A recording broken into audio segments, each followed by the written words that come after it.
Look, nobody at the Galactic Military Academy expected the human to actually show up. The acceptance letter was basically a clerical error mixed with a bureaucratic dare, the kind of paperwork mistake that happens when you process applications from 47 different species and someone checks the wrong box. But there he was, Cadet Jake Martinez, standing in the reception bay of Station Krill 7 with a duffel bag, and the kind of smile that immediately made Drill Instructor Sergeant Vexthor want to punch something. Vexthor was what you'd get if you crossed a dragon with a really angry gym teacher, and then added 2 extra arms just for dramatic effect. His species, the Krill, had produced the galaxy's most feared warriors for 3,000 years. They were the gold standard for military discipline, the benchmark for combat effectiveness, and absolutely convinced that this human would be crying for his mother before lunch. Cadet Martinez, Vexthor rumbled, his voice like gravel in a blender. You stand before the finest military institution in the galaxy. 47 species train here. The strong become legends. The weak wash out in days. You are weak. Your species assessment says you come from a planet with barely adequate gravity, average atmospheric composition, and embarrassingly fragile biology. Give me one reason why I should not send you home right now. Jake's smile somehow got wider. Well, sir, I'm already here. Seems like a waste of the shuttle fuel to send me back before we even try. The other cadets, arranged in perfect formation behind Vexthor, started making sounds. Cadet Zilnor, an insectoid whose species had compound eyes and way too much confidence, literally chittered with laughter. Cadet Thump, who looked like someone had taught a boulder to walk and then sent it to military school, made a grinding noise that probably counted as amusement in rock person language. Cute, Vexthor said, and somehow made the word sound like a threat. The human thinks he is funny. Let me explain something to you, Martinez. This facility has trained champions, heroes, and legends. Our equipment is designed to push alien physiology to absolute limits. Our course has a 40% washout rate in the first week alone. You will not survive day 1. Guess we'll find out, sir, Jake said pleasantly. Vexthor leaned down, all 4 arms crossed until he was eye level with the human. That smile, Cadet. I am going to personally remove it from your face. Report to Barracks Bay 7. Training begins at dawn cycle. Dismissed. Jake saluted, grabbed his bag, and walked past the formation of alien cadets who parted like he was contagious. Which, to be fair, he might have been. Nobody had actually checked human diseases against galactic species compatibility very thoroughly, as Jake disappeared down the corridor. Technician Blorp, a nervous blob of translucent gel who maintained the station's equipment, oozed up to Vexthor. Sergeant, did you read the full species file on humans? It says their homeworld is classified as— I do not care what their homeworld is classified as, Vexthor interrupted. I care that he follows orders and meets standards. If his species file mattered, he would not be here. Blorp made a gurgling sound that might have been concern. But sir, it says— Dismissed, technician. Blorp oozed away, muttering something about repair budgets and bad feelings. Vexthor watched the corridor where the human had vanished and felt something he had not experienced in years. Doubt. Not about whether the human would fail. That was inevitable. But about why, exactly, the human had been smiling like someone had just told him the galaxy's best joke and he was the only one who got the punchline. Dawn cycle at the Galactic Military Academy was not gentle. Lights snapped on with retinal-searing intensity.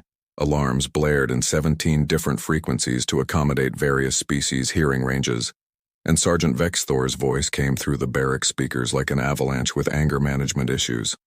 All cadets report to Training Bay 1. You have 3 minutes. Anyone late runs the perimeter. In full gravity. Move. Jake was already dressed, which apparently surprised his bunkmate Zilnor, who was still trying to figure out which of his 6 legs went into which boot equivalent. How are you ready? Zilnor clicked accusingly. You are supposed to be slow and weak and confused. I set an alarm, Jake said, helping Zilnor with what might have been a boot or possibly a hat. Also, I'm used to waking up at 5 a.m. This is practically sleeping in. Training Bay 1 looked like someone had designed a gym inside a spaceship, and then decided it needed to be 20 times more intimidating.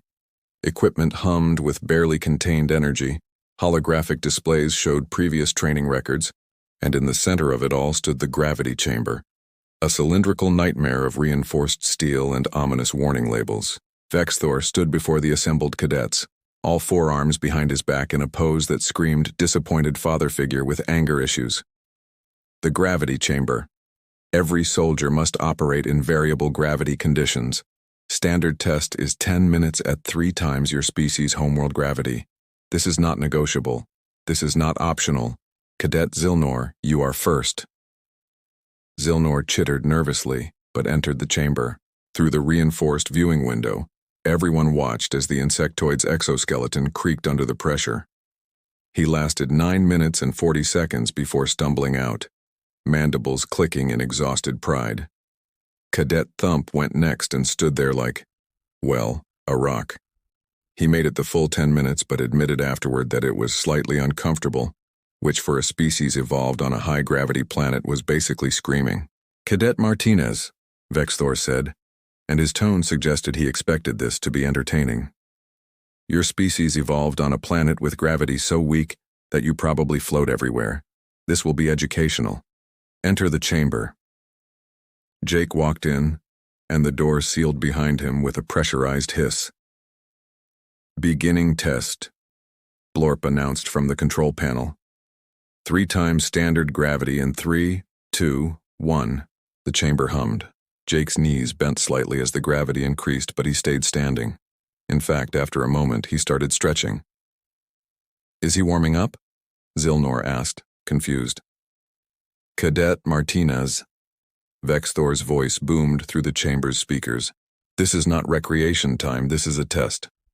Right, sorry, sir, Jake called back. Then he dropped and started doing push-ups. The training bay went silent. What is he doing? Thump rumbled. Dr. Quillix, the station's chief medical officer who looked like someone had crossed a very judgmental parrot with a doctor's coat, was frantically scanning her datapad. His vital signs are elevated, but not dangerously so. He is exerting himself, but his physiology is compensating. This does not match the species assessment at all. Vexthor's eyes narrowed. Increased to 5 times gravity. Sir, that is above protocol. Blorp gurgled nervously. Do it. The chamber's hum intensified. Jake paused in his push-up, stood up, and started jogging in place. Hey, is there a higher setting? Earth's gravity is 1.0 on the standard scale, but it's actually pretty intense once you're used to it. This is good, though. Good cardio warm-up. His planet has standard gravity, Vexthor said slowly, checking his datapad. That is what the assessment says. Maybe, Jake called back, still jogging, but living in it every day since birth means we adapt pretty well. Also, we invented this thing called exercise where we deliberately make stuff harder for ourselves to get stronger. It's a whole thing. The gravity chamber made a sound that machinery should definitely not make. A grinding, protesting screech of metal under stress. Blorp? Vexthor said carefully. The hydraulic system is showing stress fractures, Blorp said, voice rising in pitch. The chamber has never operated at this level for this long. It is not designed for sustained high-gravity output with an occupant who is jogging. Turn it off. The gravity normalized. Jake walked out looking slightly flushed but otherwise fine. That was fun. When do we do the actual hard stuff? Behind him, the gravity chamber made one final wounded sound, and then its main hydraulic line ruptured, spraying fluid across the bay floor. That, Blorp said miserably, checking his datapad, is going to take 3 days to repair. That chamber has never broken. It has been in operation for 40 standard years. Every alien in the training bay stared at Jake, who was helpfully trying to mop up hydraulic fluid with a towel. Cadet Martinez, Vexthor said slowly. Explain to me how your species survives on a planet with standard gravity if this is your physical capability. Jake shrugged. We're pretty good at surviving, sir. Evolution was kind of intense back on Earth. Lots of things trying to kill us, so we got good at not dying. It's basically our main skill. Vexthor looked at his datapad, scrolled down past the basic species information, and found the planetary classification for Earth. His scales went pale. Class 12 Death World, he read aloud. Extreme environmental variance, aggressive megafauna, atmospheric oxygen levels considered toxic to most species, and rated maximum hazard for colonization attempts. Yeah, Jake said cheerfully. Home sweet home. After the gravity chamber incident, which was now being referred to as the hydraulic situation by a traumatized Blorp, Sergeant Vexthor decided to move on to something that did not involve expensive equipment with warranties. The obstacle course was old-fashioned, brutal, and supposedly species-neutral in its capacity to cause suffering. The course, Vexthor announced, gesturing to what looked like a war crime designed by a sadistic engineer, is 2 kilometers of obstacles designed to test speed, agility, pain tolerance, and tactical thinking. It features acid pits with pH levels that will burn most organic matter, razor wire that will shred inadequate hide, and automated plasma turrets set to stun, which I assure you still hurts quite badly. Zilnor looked at the course and then at Jake. Human, I will go first and set a time you cannot possibly beat. Then perhaps you will understand your place here. Sure thing, Jake said agreeably. Good luck. Zilnor launched himself at the course with the desperate energy of someone trying to prove a point. He was fast, incredibly agile, and managed to avoid most of the acid pits by jumping with his powerful legs.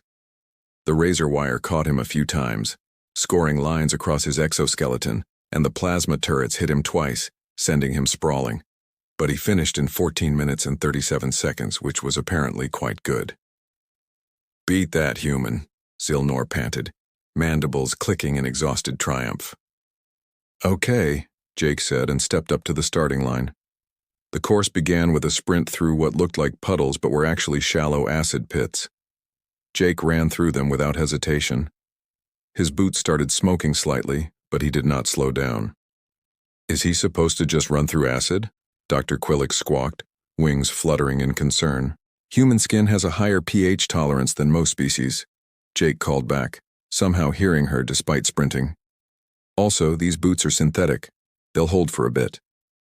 The razor wire section involved crawling under strands that would slice through inadequate protection. Jake hit the ground and low-crawled through like he had done it 1,000 times. The wire caught his uniform, his arms, his back, leaving shallow cuts that started bleeding almost immediately. He is injured, Dr. Quillick said, medical scanner in wing. Multiple lacerations.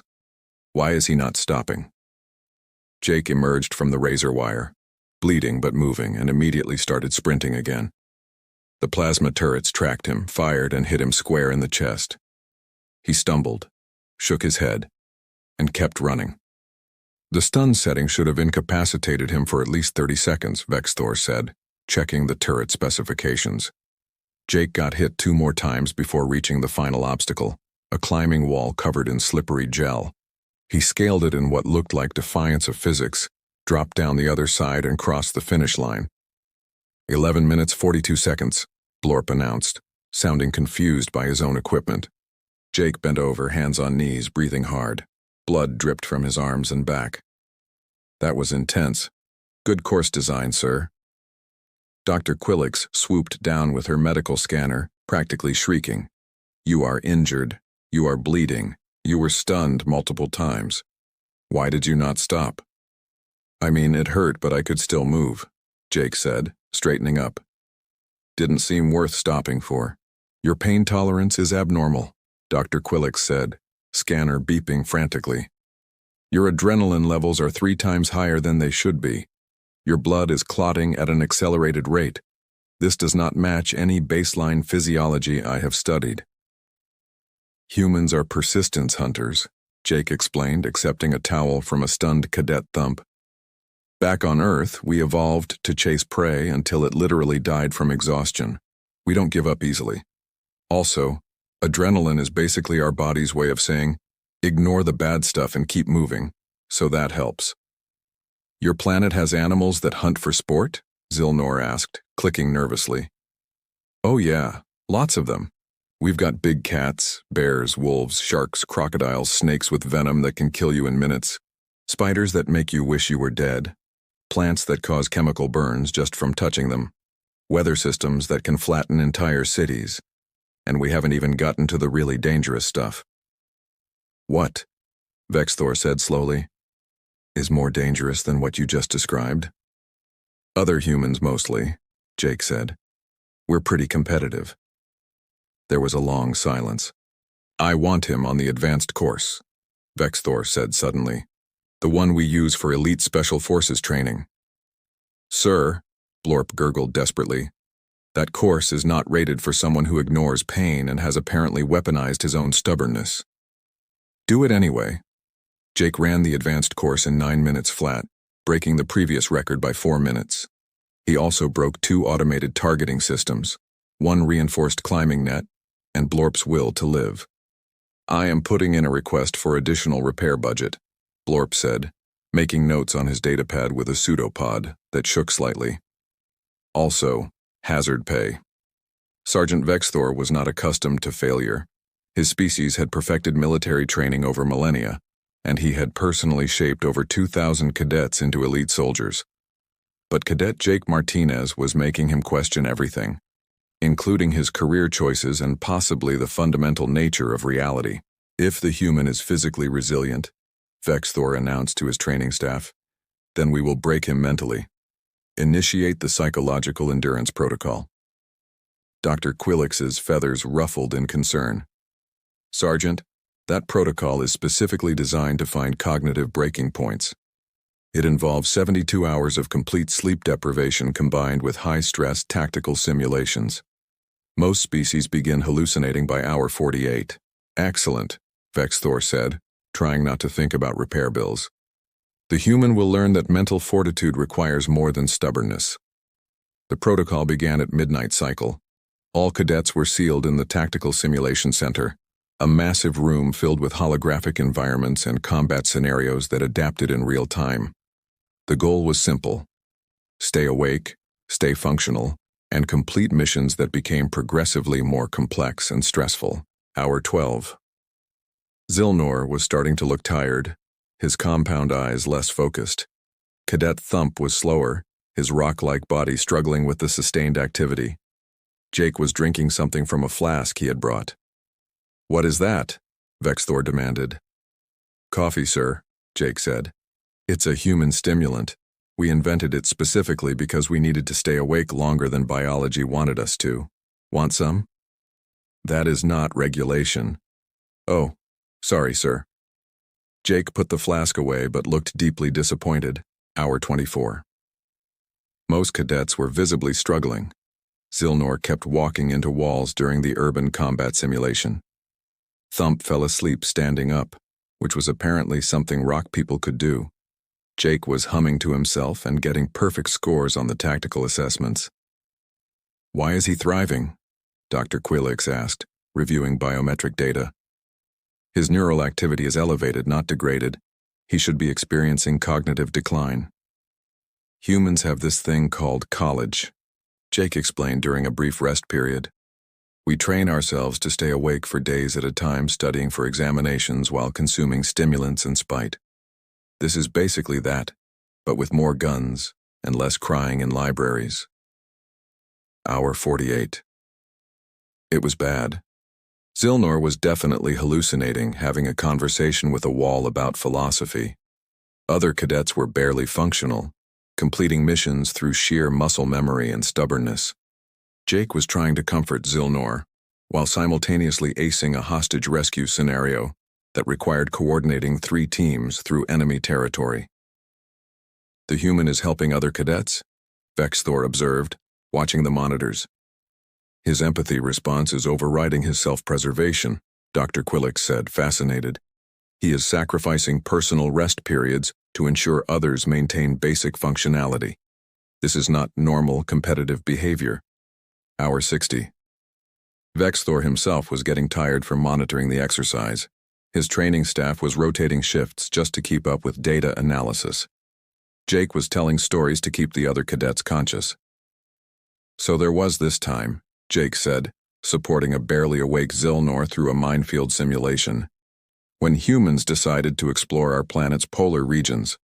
Super cold. Everything trying to kill you. No food, no shelter. We did it anyway because we were curious. One guy walked across an entire frozen continent just to prove it was possible. Took months. Nearly died multiple times.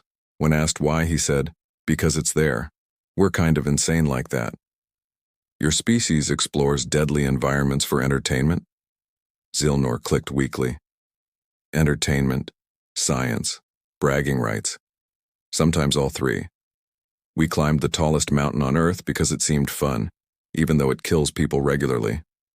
We invented extreme sports where we throw ourselves off cliffs with fabric wings just to feel adrenaline. We go cave diving in underwater systems that have never been mapped. We're really bad at understanding reasonable risk assessment. Hour 70. The monitoring staff was exhausted. Dr. Quillix had consumed 6 stimulant tablets and was still barely functional. Vexithor was seriously considering ending the test early, which would be a first in the protocol's history. Jake was still going, not just going, excelling. He had stopped drinking coffee around hour 40 and was apparently just running on human stubbornness and what he called sheer spite against biological limitations. How? Vexithor finally asked, walking into the simulation center. How is this possible? Jake paused in the middle of a tactical planning scenario.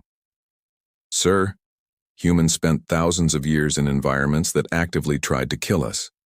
We developed agriculture in floodplains, built cities in earthquake zones, and colonized every biome on our planet, including deserts, frozen tundra, and tropical rainforests full of things with venom. Sleep was a luxury our ancestors couldn't always afford because there were always predators, threats, or harsh conditions to deal with. We evolved to push through exhaustion because stopping meant dying. That is horrifying, Vexithor said. Yeah, Jake agreed. But it makes us really good at not quitting. The test ended at hour 72.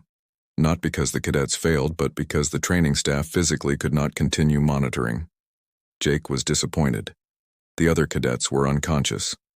Vexithor stared at his datapad showing Earth's full classification file, which included the phrase, "Inhabitants exhibit irrational persistence and aggressive survival instincts," in the species notes.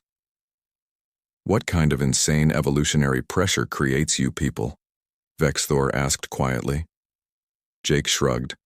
The kind that makes you either adapt or die. We chose adapt. Aggressively. Word had spread through Station Krill 7 that the human cadet was, in technical terms, absolutely terrifying. Instructors from other divisions started showing up to training sessions just to watch. Blorp had created a new equipment category in his maintenance logs labeled Human-Adjacent Failures, and was seriously considering early retirement. But Sergeant Vexithor had one final test, and this one was his masterpiece. The combat simulator. The Dread Claw, Vexithor announced to the assembled cadets and spectators who had inexplicably filled the observation deck, is the galaxy's apex predator. 4 meters tall, armored hide, regenerative capabilities, and a hunting intelligence that has killed trained soldiers. This simulation is designed to teach cadets one crucial lesson. When you encounter something you cannot defeat, you retreat, regroup, and call for support. Standard protocol is teams of 5 cadets working together to survive the encounter for 10 minutes. Survival, not victory, is the goal. He turned to Jake, all 4 arms crossed. I want to see what happens if you go alone. Is that safe, sir? Jake asked, but he looked interested rather than afraid, which should have been Vexithor's first warning.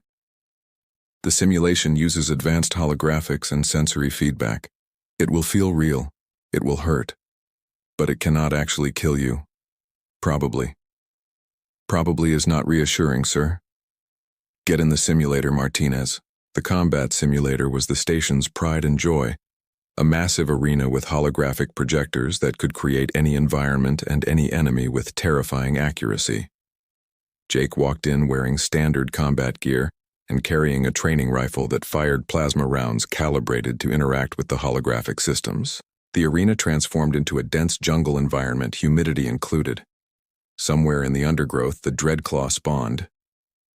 Beginning simulation, Blorp announced nervously. May whatever human gods exist have mercy on our equipment. The Dreadclaw was nightmare fuel.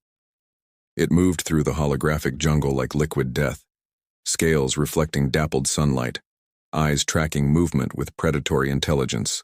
It was massive, fast, and according to the simulation parameters, absolutely lethal. Jake saw it. And instead of running, he stopped, crouched, and watched. "What is he doing?" Zilnor clicked from the observation deck. "Analyzing," Dr. Quillick said, watching the biometric readouts. "His heart rate is elevated but controlled. His pupils are dilated. He is in a high alert state but not panicking." The Dreadclaw charged. Jake rolled aside at the last possible second, came up running and used the jungle terrain to break line of sight. Then, inexplicably, he stopped running away and started circling back. "He is pursuing the predator that was pursuing him," Vexthor said slowly. "That is not standard protocol." "That is insane," Zilnor corrected. Jake was using everything the environment gave him. Vines became tripwires. Loose rocks became projectiles, thrown with accuracy that made the targeting computer confused. He was fighting a creature that outweighed him, outreached him, and could theoretically tear him apart. And he was doing it with the kind of focused intensity that made everyone watching nervous. Human physiological response to threat, Dr. Quillick's read from her rapidly updating database, includes massive adrenaline release, increased pain tolerance, enhanced strength response, and what researchers have termed hysterical strength. Subjects have been documented lifting vehicles, fighting through severe injuries, and displaying combat effectiveness that exceeds normal parameters by significant margins. The Dreadclaw caught Jake with a claw swipe that sent him sprawling. The holographic feedback would have made it feel like being hit by a vehicle. Jake rolled, came up bleeding from the simulated wound, and shot the Dreadclaw in what might have been its eye. "He is not retreating," Vexthor said. "Humans are persistence hunters," Jake had said. The observation deck was now understanding what that actually meant. The fight continued. Jake was not winning in any traditional sense. He was being hurt, knocked down, and by all tactical assessment, losing badly. But he would not stop. Every time the Dreadclaw thought it had won, Jake would get back up, adjust his strategy, and attack from a different angle. "The simulation is experiencing processing errors," Blorp announced, pseudopods frantically working multiple control panels. "The Dreadclaw's aggression algorithm is designed to peak and then transition to territorial dominance once the opponent shows submission behaviors. The human is not showing submission. The AI does not know what to do with an opponent that refuses to accept defeat." "Override it," Vexthor ordered, or, "I am trying. The system is allocating more processing power to the Dreadclaw because it thinks the simulation is malfunctioning. Sir, the core processors are overheating." In the arena, Jake had somehow gotten onto the Dreadclaw's back and was systematically shooting it in what he had identified as weak points in its armor. It was not elegant. It was not textbook. It was a human refusing to quit through sheer bloody-minded stubbornness. The Dreadclaw collapsed, defeated by simulation parameters that never expected an opponent to simply outlast it. Then the simulator started smoking. "Evacuate the arena," Blorp screamed. "Core processor failure imminent." Jake ran out as the simulator sparked, flickered, and died with a final electronic whimper that sounded almost relieved. The observation deck was silent. "How much?" Vexthor asked quietly. "Is that going to cost?" "That simulator," Blorp said, checking damage reports with shaking pseudopods, "is not repairable. The core AI system has experienced what I can only describe as a psychological breakdown. It will need to be completely replaced. Estimated cost is approximately 200,000 credits." "The human broke the aggression algorithm," Dr. Quillick said, still staring at her datapad, "by refusing to act like prey." Zilnor clicked slowly, thoughtfully. "Let me understand this correctly. Humans are persistence predators that made themselves the apex species on a death world classified as maximum hazard, and then got bored so they came to space?" Jake, bleeding from multiple simulated wounds and looking exhausted, shrugged. "Pretty much. Also, we were curious. We wanted to see what else was out there." Every alien in the observation deck looked at each other with the same dawning realization. Humanity had not come to the stars seeking conquest or resources or glory. They had come because they were curious, and they were willing to break everything, including themselves, to satisfy that curiosity. "I need a drink," Vexathor said. "I need a new career," Blorp added. 3 months later, Station Krill 7 hosted its graduation ceremony for the latest class of cadets. The station was cleaner, shinier, and according to Blorp's exhaustive repair logs, significantly more expensive to maintain than it had been at the beginning of the training cycle. Cadet Jake Martinez stood at attention with the rest of his graduating class, wearing his dress uniform and the kind of smile that had become both famous and slightly concerning throughout the station. He was not just graduating. He was graduating top of his class with commendations in physical endurance, tactical adaptability, and something the instructors had labeled aggressive persistence in the face of overwhelming odds. Sergeant Vexathor approached the podium, all 4 arms clasped behind his back in a posture that suggested he had experienced significant character growth and possibly therapy. "Graduates," Vexathor began, his voice carrying across the assembled cadets and visiting families, "you have completed the most rigorous military training program in the known galaxy. You have proven yourselves capable, dedicated, and resilient. You have learned to work together despite species differences, to adapt to impossible situations and to never underestimate your opponent based on appearance." He paused, and his eyes found Jake in the formation. "Some of you have also learned that when equipment has a warning label that says, 'Do not exceed operational parameters,' you should probably listen to that warning. I am looking at you, Martinez." Polite laughter rippled through the audience. Jake's smile got wider. "But in all seriousness," Vexathor continued, "this class has taught me something crucial. The galaxy is full of species we think we understand based on data files, assessment reports, and preliminary surveys. We make assumptions. We categorize. We underestimate." He looked directly at Jake. "That is a mistake we cannot afford to make. Ever." The ceremony continued with the traditional presentation of rank insignia and assignments. Jake received his with appropriate solemnity, along with a special commendation for excellence in training. He also received, quietly and privately afterward, a bill from Station Krill 7's maintenance department. 7 pieces of equipment destroyed or rendered inoperable, Blorp said, presenting the itemized list with a pseudopod that had definitely developed a nervous twitch. 1 gravity chamber, 2 obstacle course targeting systems, 1 reinforced climbing net, 1 advanced tactical simulator, and assorted minor damages. Total cost, including repairs and replacement, is 467,000 credits. Jake stared at the bill. "That seems like a lot." "It is an unprecedented amount," Blorp confirmed. "I have created a new equipment classification in the maintenance database specifically because of you. It is called Not Rated for Human Use, and it applies to approximately 40% of our training equipment. I can't actually pay this," Jake said carefully. "The military will cover it," Vexathor said, appearing behind them in that way that drill instructors mastered specifically to make cadets nervous. "As training-related damages. But Martinez, I'm going to give you one piece of advice for your career. Sir, when you are assigned to a ship, a station, or a ground unit, please inform your commanding officer immediately about your species' unique physiological characteristics. Do not let them discover it the way I did. By breaking everything. By breaking everything." Dr. Quillix approached, wings fluttering with excitement. "Cadet Martinez, I wanted you to know that I have published 3 papers on human biology based on my observations during your training. They were initially rejected by every major xenobiology journal as science fiction. I had to provide extensive video evidence before anyone would believe me. Sorry about that, Doc. Do not apologize. This is the most fascinating research of my career. Your species is going to revolutionize our understanding of death world evolution. Also, you might want to avoid telling people where you are from until after they get to know you.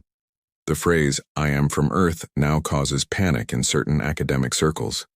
The graduation reception was held in the station's main hall, which had been decorated with flags representing all 47 species in the graduating class. Jake found himself surrounded by his fellow cadets, who had transitioned from mockery to respect to what might have been cautious friendship. "Human Jake," Zilnor clicked, approaching with cadet Thump. "We wanted to say that we were wrong about you. You were not weak," Thump rumbled. "You were terrifying in ways we did not have words for." "Thanks, I think."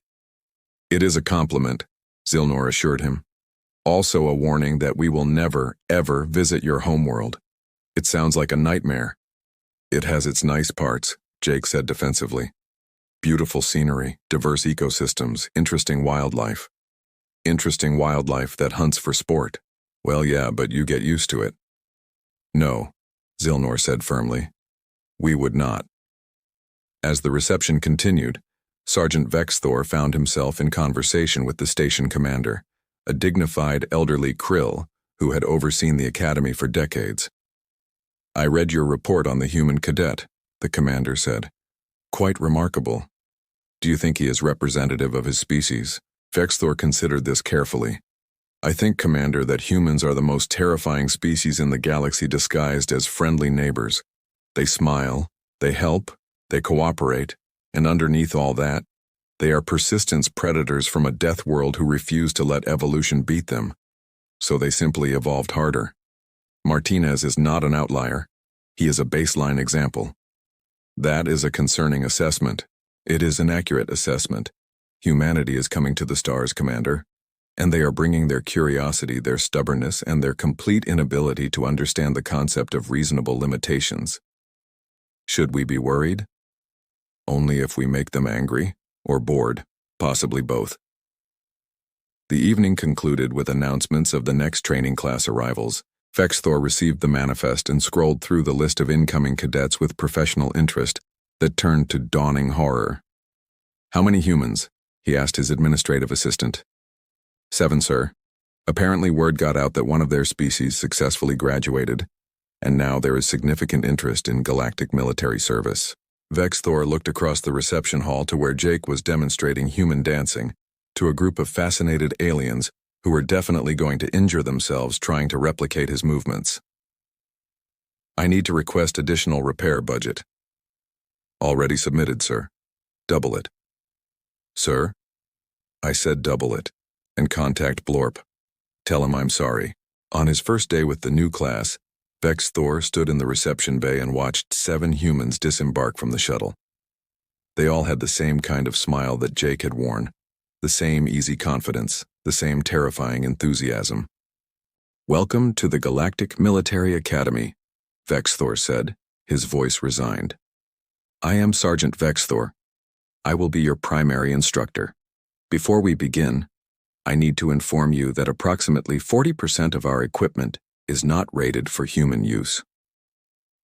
One of the new human cadets raised her hand. "Does that mean we broke it or that we can't use it?" "Yes," Vexthor said. "That's not really an answer, sir." "I know." As he led the new cadets toward the barracks, Vexthor passed Jake, who was heading to the shuttle bay for transport to his first assignment. "Martinez," Vexthor called. "One last thing." "Sir?" "Your species. You are all like this?" Jake thought about it. "Pretty much. Some are more intense, some are less, but yeah, we're all generally stubborn, curious, and bad at quitting. It's kind of our thing. The galaxy is doomed. Or really well protected, depending on how you look at it," Jake said with that infuriating smile. "Thanks for everything, Sergeant. This was fun." "Fun," Vexthor repeated flatly. "You cost the station nearly 500,000 credits in damages, traumatized my maintenance chief, and broke equipment that had been operational for decades. But I passed, right? Top of your class." "Then yeah, fun." Jake saluted, grabbed his bag, and headed for his shuttle. Vexthor watched him go and then turned back to the 7 new human cadets who were already examining the station's training facilities with that same dangerous curiosity. "Blorp," Vexthor said into his communicator. "I am going to need that equipment rated for human use sooner rather than later." "It does not exist, sir," Blorp's voice came back, thick with despair. "I have been researching. There is no equipment in the galaxy rated for a species that treats physics as a suggestion and pain as a minor inconvenience. Then we adapt. Or, Blorp suggested hopefully, we could recommend that humans train on their own death world and spare the rest of us the repair bills. The humans are not leaving, technician. They are curious. They want to explore. They want to help. And they are very, very good at not taking no for an answer. There was a long silence on the communicator. I am putting in for hazard pay, Blorp said finally. Approved, Vexthor replied. And that is how humanity accidentally became the galaxy's most feared military species, not through conquest or aggression, but by simply showing up and breaking everything by existing.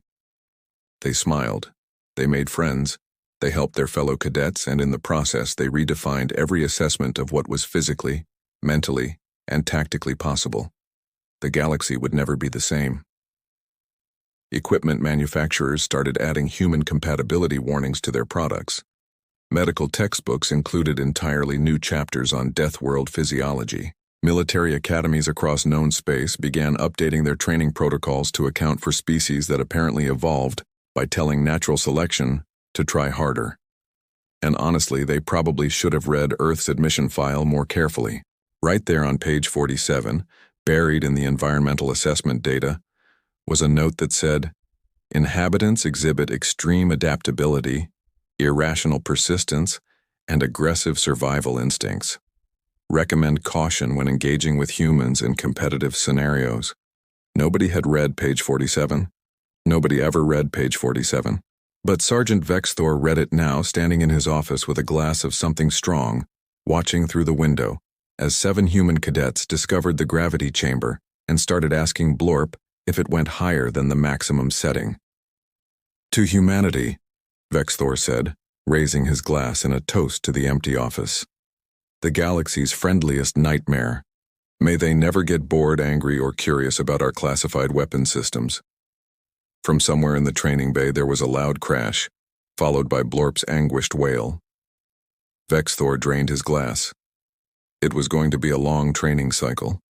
But somewhere out in the galaxy on a blue marble planet classified as a Class 12 death world, humanity looked up at the stars and smiled. They had been accepted into the galactic community. They had proven they could keep up with alien species that had thousands of years of spacefaring history. They had made friends, broken records, and apparently traumatized an entire military academy's maintenance department. And they were just getting started. Because humans, as it turned out, were very good at 3 things: surviving, adapting, and refusing to quit when any reasonable species would have given up.